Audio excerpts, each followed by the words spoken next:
Le projet d'agrandissement du parc marin du Saguenay-Saint-Laurent a le vent dans les voiles. Au cours des dernières semaines, 5 séances de consultation publique ont eu lieu des deux côtés du fleuve pour percevoir les commentaires et les interrogations des communautés riveraines qui seront potentiellement impactées par le projet. TVCO était présent lors de la consultation qui s'est tenue au domaine Forget pour entendre la population charlevoisienne.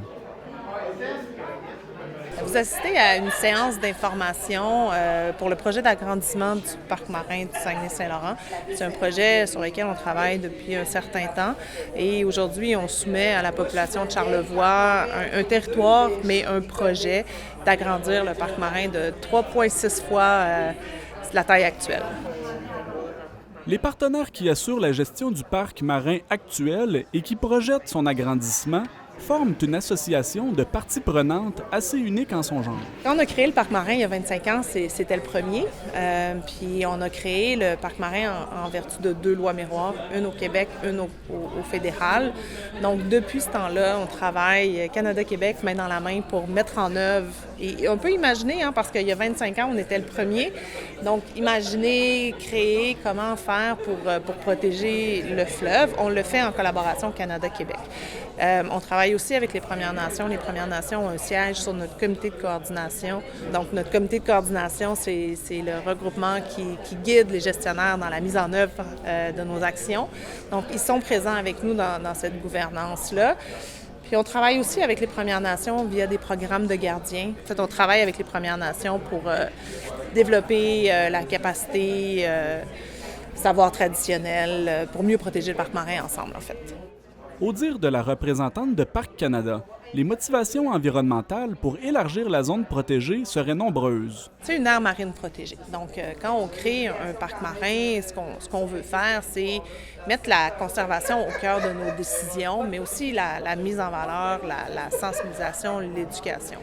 Donc, concrètement, le parc marin vient avec un règlement, le règlement sur les activités en mer, qui, le jour 1, s'appliquerait dans le parc marin. Le règlement, il vise principalement à venir harmoniser la cohabitation entre les humains et les mammifères marins, la faune en général.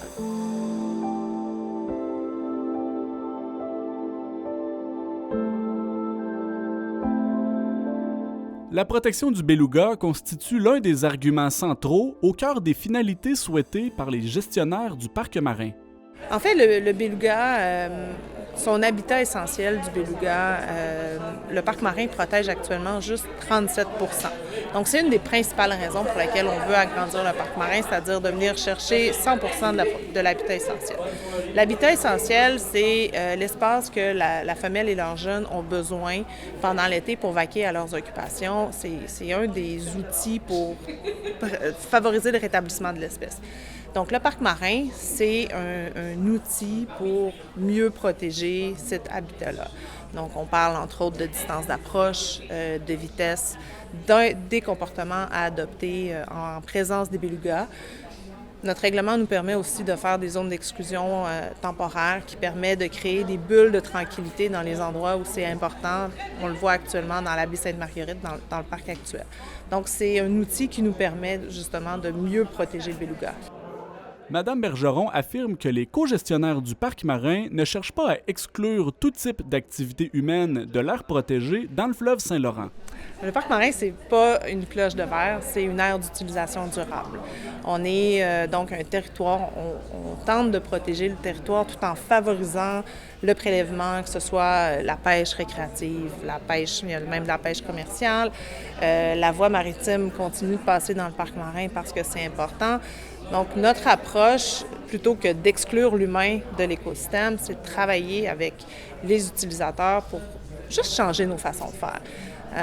Ralentir, dévier de la route, garder des distances d'approche. Donc, c'est la façon dont on travaille. Certaines activités fluviales deviendraient cependant interdites dans la zone d'agrandissement projetée. En fait, il y a la loi québécoise qui vient interdire la prospection minière, transfert d'énergie. Donc ça vient comme confirmer ça dans l'estuaire. Puis du côté du Canada, on a le règlement sur les activités en mer. Le règlement sur les activités en mer, il encadre les comportements des humains en lien avec les baleines. Donc, il y a des vitesses à respecter, des distances d'approche à respecter. Et il y a certaines activités aussi qui sont contraires à la cohabitation. Dans les activités complètement interdites, il y a la motomarine parce que typiquement cet engin-là a des comportements plus rapides, erratiques et il y a vraiment une co-occurrence, un dérangement important pour les mammifères marins. La même chose avec les sports de traction, les aéroglisseurs, les drones, les survols à moins de 2000 pieds. Donc, c'est à peu près les seules interdictions dans un parc marin, ouais. Chasse commerciale pour les oiseaux migrateurs aussi? Effectivement, la chasse récréative n'est pas interdite, mais embaucher un guide devient interdite dans le parc marin. Cette extension de l'aire marine protégée suscite une diversité d'opinions et d'interrogations. À date, déjà, d'entrée de jeu, la réponse est très positive. On sent que les gens ont de l'intérêt pour mieux protéger le fleuve. Donc, les préoccupations qui sortent sont en lien, évidemment, avec l'harmonisation des activités humaines versus la conservation. Il y a des questions, des préoccupations par rapport aux activités interdites via le rame, par rapport au dragage, par rapport aux interventions en berge. Mais globalement, on arrive à trouver des réponses satisfaisantes aux questions. Donc, on pense que le parc marin actuel pourrait être agrandi comme il est, puis répondre à l'ensemble des préoccupations. Est-ce qu'il y a des préoccupations du milieu des affaires, les gens qui font des affaires commerciales sur le fleuve? Est-ce que c'est quelque chose qui ressort? On les a rencontrés en consultation ciblée, mais quand on explique notre projet, que dans le fond, c'est une aire d'utilisation durable, qu'on est là pour pérenniser les activités, pérenniser le fleuve, aussi la qualité de l'eau, la qualité des écosystèmes, puis qu'on va le faire ensemble, on va le faire en collaboration, en partenariat, bien, ça atténue les craintes, puis je pense qu'ils nous voient comme étant un joueur important, parce que la plupart de ces entreprises-là ont des objectifs de développement durable. Tout le monde s'entend en 2024 que la conservation, c'est important. On veut protéger 30 % de nos milieux marins, de nos milieux terrestres. Donc, on va le faire ensemble, on peut le faire ensemble. Des résidents de Charlevoix, présents à la soirée d'information, avaient également des avis et des questionnements variés sur le projet. Bien, moi, j'habite ici à Saint-Irénée, puis j'ai entendu le projet d'agrandissement du parc marin. Et je bénéficie du parc marin là, déjà qui existe, mais je me demandais là, les impacts ici. Moi, je suis sur un petit comité qui défend un peu, qui promeut la pêche à la fascine. Oui. Donc, qu'il y a ici à Saint-Irénée, la famille Gauthier à L'Anse-au-Sac, puis à l'île aux Coudes, oui. le Mailloux. Oui. Et je me demandais quel impact ça aurait. S'il y aurait des conséquences. S'il y aurait des conséquences malheureuses ou heureuses, parce que peut-être mon espoir, c'est que dans ce parc-là, nouveau, on valorise l'histoire aussi, l'histoire maritime de Charlevoix, puis de toutes les autres parties qui seraient dans le parc. Puis l'histoire des pêches à la fascine est vraiment fondamentale. Bien, c'est ça, je travaille pour le comité touristique Cratère et Marée, puis en fait, on trouve ça vraiment intéressant au niveau touristique, nous, le niveau développement. Donc, on écrit un mémoire, on est en train d'écrire un mémoire là, pour appuyer le projet. Puis, bien, je vais venir prendre un petit peu des informations supplémentaires là, pour l'occasion. Est-ce que vous avez des interrogations, vous, personnellement, sur ce projet-là, ses impacts? Bien, en fait, nous, on trouve ça intéressant. Les interrogations, ce qu'on avait, c'est vraiment savoir c'est quoi le règlement, en fait, de la zone actuelle puis de la zone à venir.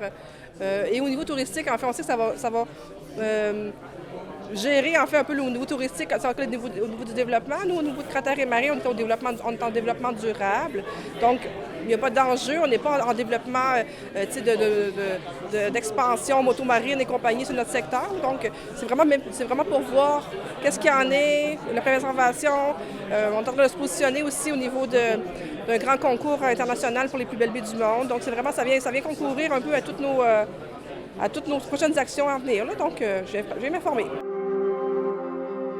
Le parc marin du Saguenay-Saint-Laurent devrait être officiellement agrandi d'ici la fin de l'année 2025. Sa superficie s'étendrait sur près de 4500 km², allant de Petite-Rivière-Saint-François à Pointe-à-Boisvert, sur la rive nord du fleuve, et de Saint-Jean-Port-Joli au Parc national du Bic, sur la rive sud.